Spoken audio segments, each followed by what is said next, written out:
They were the best the U.S. Army had.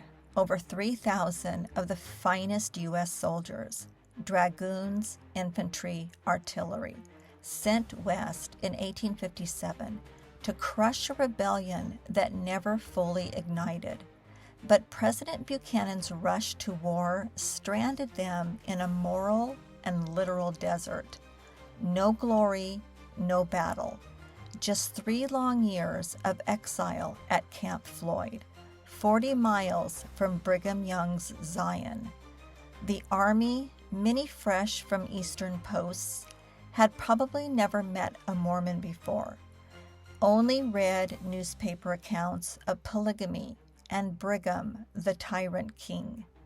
They had already experienced guerrilla warfare, scorched earth, and an eerie, abandoned city at the hands of the Mormons.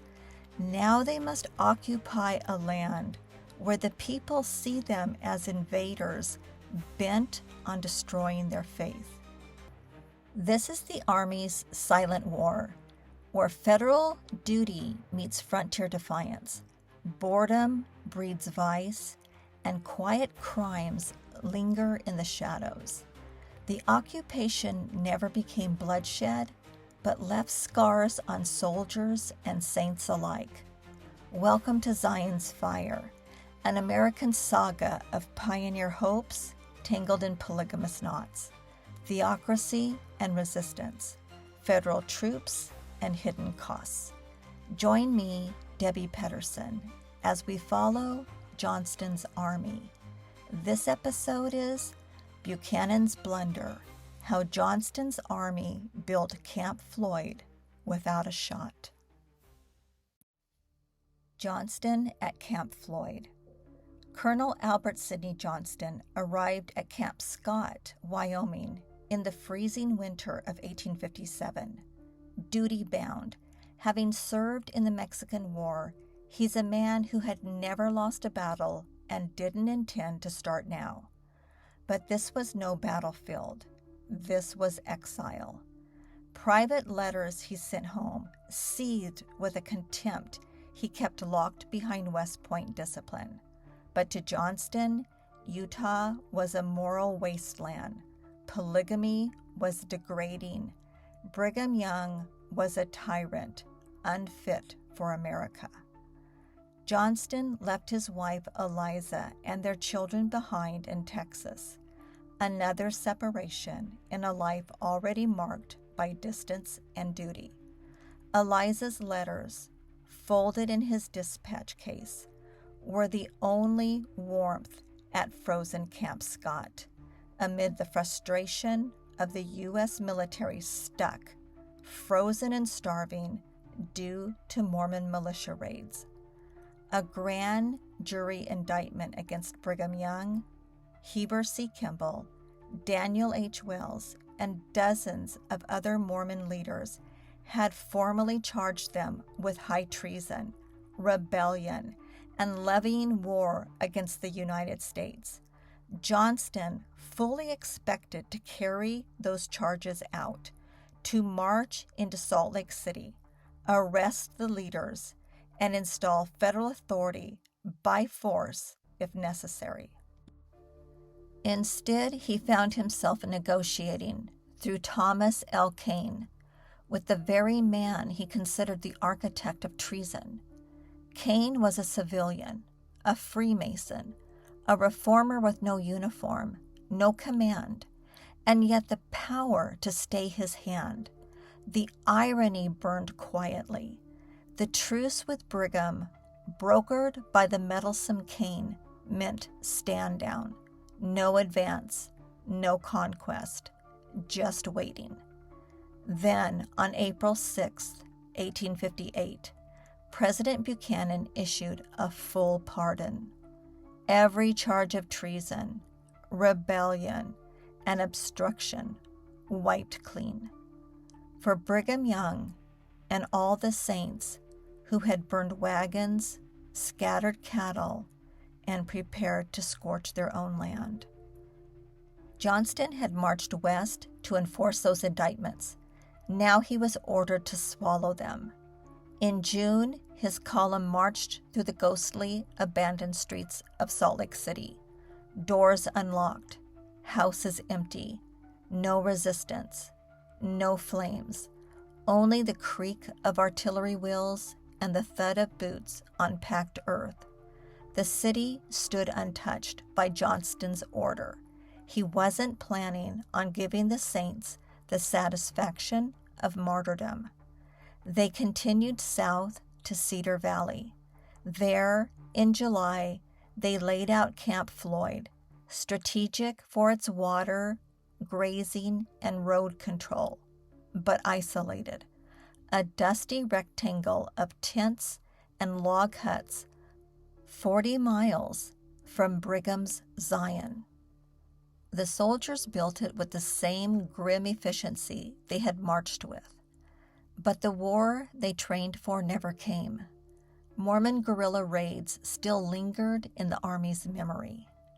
Johnston enforced non-fraternization, no socializing with the Mormons, no trade except through official channels. Orders were clear. The Army was there to maintain order, not to mingle. But orders were one thing, reality was another. The valley was remote. Supplies from the east took months. Boredom set in fast. Soldiers turned to gambling, drinking, and worse.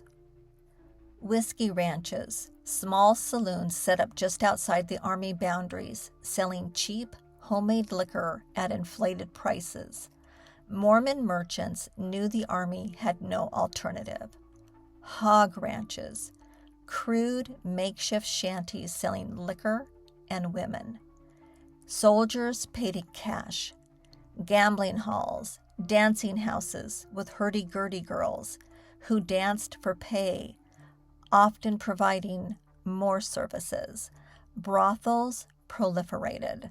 Fairfield's population swelled to about 7,000, with a notorious half-mile stretch of buildings dedicated to these activities.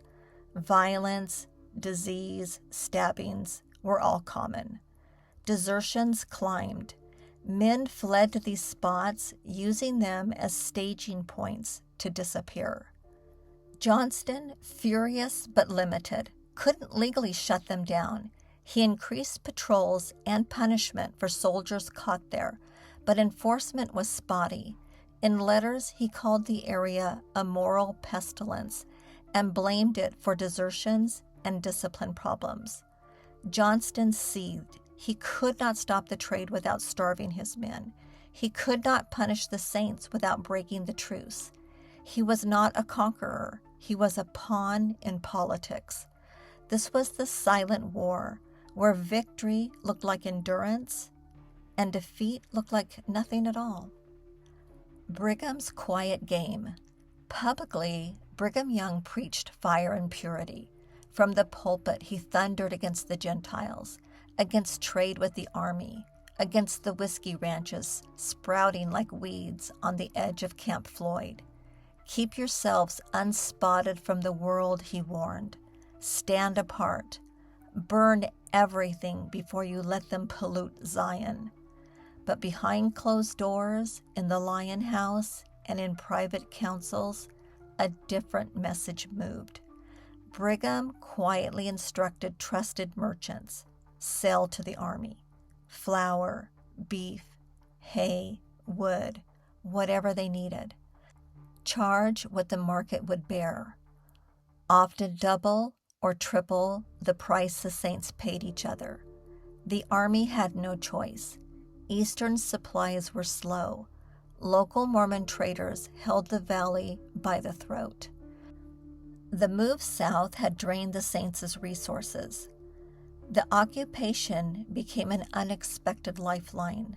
Teamsters, farmers, storekeepers, all under Brigham's quiet direction, turned federal gold into Mormon survival. Some officers wrote bitterly that the saints had the Army by the throat on every necessary item.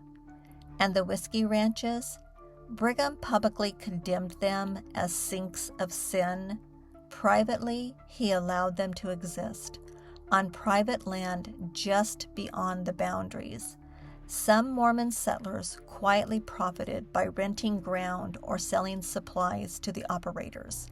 Purity was preached, profit was permitted. Brigham kept eyes everywhere. Scouts and informants circled Camp Floyd day and night. Writers carried reports back to Provo. Troop movements, desertions, morale. Brigham controlled the flow of information, discouraging fraternization while allowing economic contact. He would not be surprised again. Johnston seethed in private letters. Brigham never fired a shot. He didn't need to. The army had come to subdue him. Instead, they helped sustain him. This was Brigham's quiet victory. Crimes in the Valley. Camp Floyd was never meant to be a prison, but it felt like one. For the soldiers who guarded it, and for the men who tried to police it. The truce held, no shots fired, no open rebellion, but the valley was not quiet. Johnston received reports almost daily: stolen livestock, missing supply wagons, harassment of Army scouts. Mormon settlers, or men claiming to be settlers, drifted close to the post at night. A few heads of cattle gone, a haystack burned, a sentry found with his throat cut and his rifle missing. The army called them crimes. Brigham's people called them accidents, or blamed the Paiutes, the Shoshone, the drifters who had followed the army west. Johnston did not believe in accidents. He ordered patrols. He sent detachments to recover stolen stock. He demanded cooperation from local bishops. The answers were always the same: polite regret, promises to look into it, and nothing ever found. In late 1858, early 1859, during the height of tension after the truce, there were several reports of Army scouts and small patrols being harassed, ambushed, or temporarily lost in the hills and canyons around Camp Floyd and Cedar Valley. One recurring story mentioned in Johnston's correspondence summaries and later in Camp Floyd histories involves a dragoon scout or small reconnaissance party that went out to check on reported livestock thefts and suspicious movements near the post boundaries. The group was gone longer than expected. Accounts vary from 2 to 4 days. And when they returned, the men were exhausted. 1 or 2 were injured or bruised, and they gave vague or contradictory reports. Some said they had been waylaid by Indians. Others claimed they got lost in the fog or snow, but they refused to give detailed accounts or identify anyone. Officers suspected Mormon militia or Danites, armed Mormon groups, had detained, threatened, or roughened them up as a warning. Porter Rockwell, the notorious leader of the Nauvoo Legion who had led Mormon militia attacks against the army in the winter of 1857, was the suspected leader behind missing scouts and livestock raids. One 1859 report describes a scout party that returned after 3 days, with 1 man missing and the rest unwilling to discuss what happened. Johnston's staff believed Rockwell or his writers had given them a lesson, but again, no proof. Johnston noted in a report that such incidents were difficult to prove because the scouts would not speak plainly and seemed intimidated. He suspected intimidation or threats against the men's families in nearby settlements, but without proof, he could only tighten patrols and wait for the next disappearance. Then there is Mountain Meadows, the wound that would not close. Johnston demands Mountain Meadows investigated.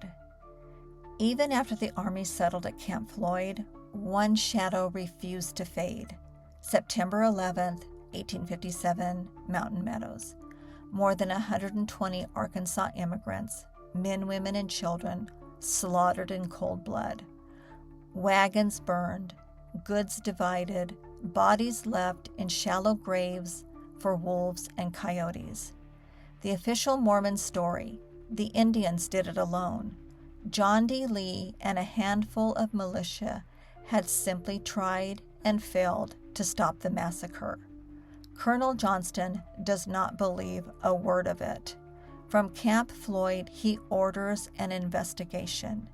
In the spring of 1859, Brevet Major James Henry Carleton rode south with a small detachment and explicit orders: dig beneath the cover story, interview survivors, examine the site, report back to Washington. What Carleton uncovers is darker than anyone in the East had imagined. The massacre had been planned and carried out largely by Mormon militiamen from Cedar City and surrounding settlements. John D. Lee, a trusted Danite and Indian missionary, led the final assault under a white flag of truce. The children's survivors were taken in by Mormon families, their identities quietly erased. Carleton noted the children's dire initial condition in some accounts: barely kept alive, filthy, scant clothing, and referenced how they had been sold out or placed in homes, with some Mormons later submitting reimbursement claims to the government for their care. Evidence of cover-up was everywhere. At the massacre site, human bones were scattered extensively, small children's bones still clutched in the arms of their mother's bones. Infants and very young children butchered. Nearly every skull examined showed bullet holes from pistols, indicating close-range shootings, rather than arrows or other weapons. Carleton described it as sight which can never be forgotten, and too horrible and sickening for language to describe. His men gathered and buried as many remains as possible. Carleton's report is blunt. This was not an Indian massacre. It was a crime committed by white men acting under the influence of a theocratic system that placed obedience to leaders above obedience to law. Johnston read every page with mounting fury. In private letters, he called the massacre proof of everything he had suspected: a theocracy that operated outside American law, a people willing to shed blood in the name of God, a leadership, starting with Brigham Young, that protected its own while the world was told to blame the Paiutes. Johnston had come west expecting rebellion. He now believed he had found something worse: a society where murder could be sanctified and then buried under layers of silence. Yet Johnston's hands were tied. The truce brokered by Kane and Buchanan's pardon meant no arrests, no trials. The Army could investigate. It could not punish. So the files sat at Camp Floyd, a quiet indictment awaiting a future day. The evidence pointed to men still living in Cedar City and Harmony, men who attended church on Sunday and smiled at Army patrols on Monday. So he documented, forwarded reports, and watched. The crimes continued. and the massacre's shadow stretched across the occupation, feeding Johnston's contempt and confirming what he had long suspected. Zion was not merely different, it was dangerous. Conclusion. Camp Floyd, erected in Cedar Valley, a dusty triangle of tents and log huts, and then 3 years later, it simply fades away. In 1861, the Civil War tearing the nation apart, the post is abandoned. The buildings sold to Mormon buyers, many of them the same merchants who supplied the army at inflated prices.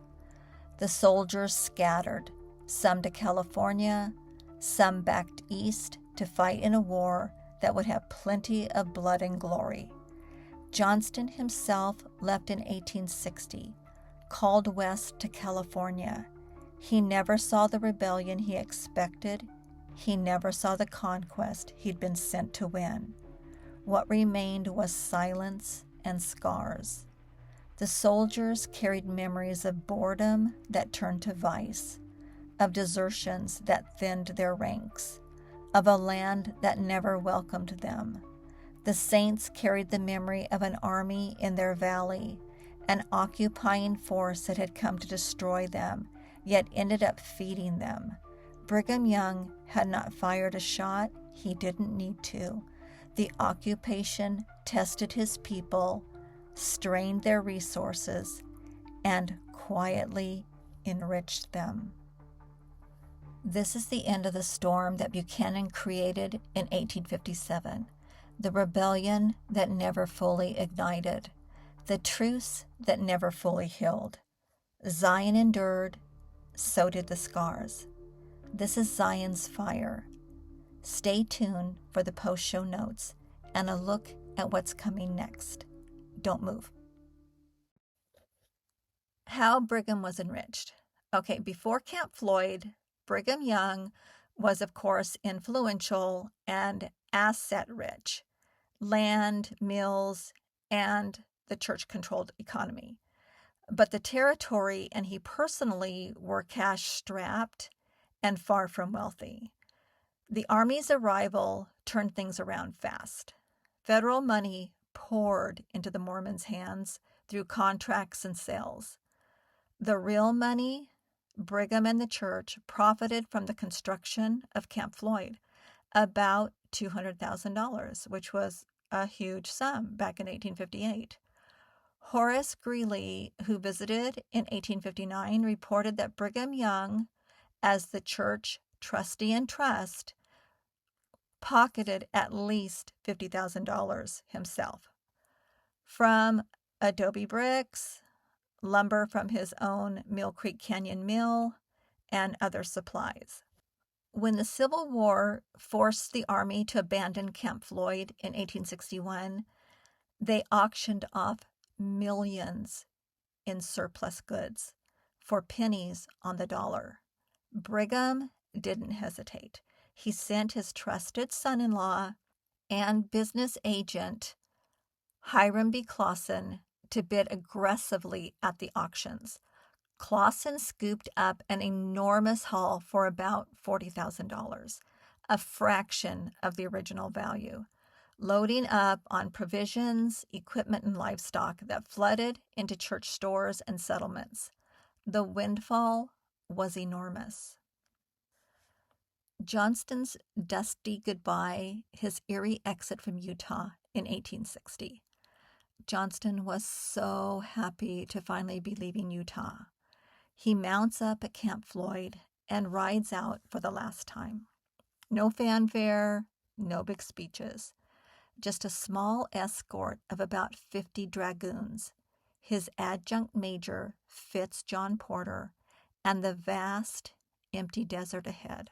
After nearly 2 years of tense but peaceful standoff in Utah Territory, Johnston was finally recalled east by the War Department for a new assignment. But he didn't head straight home. He took the long, rugged southern route, west towards California. Why did he do that? The direct eastern trails were still brutal in early spring, and the southern path via the Mojave Desert and the old immigrant routes was more reliable for a small party. Johnston's group struck out southwest from Cedar Valley, crossing the rim of the Great Basin.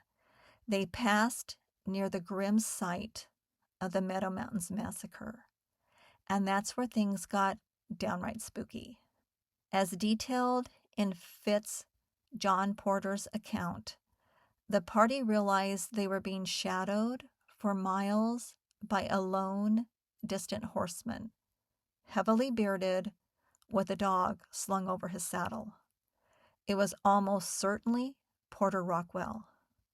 Rockwell didn't approach or threaten. He just watched from afar, a silent reminder that the Saints still held sway over their domain, even as the federal commander rode away. Who was Porter Rockwell? Brigham Young's long-haired, bulletproof enforcer. Originally Joseph Smith's bodyguard, he was promised by Joseph Smith, "Keep your hair long, and no bullet or blade can touch you." Porter lived it.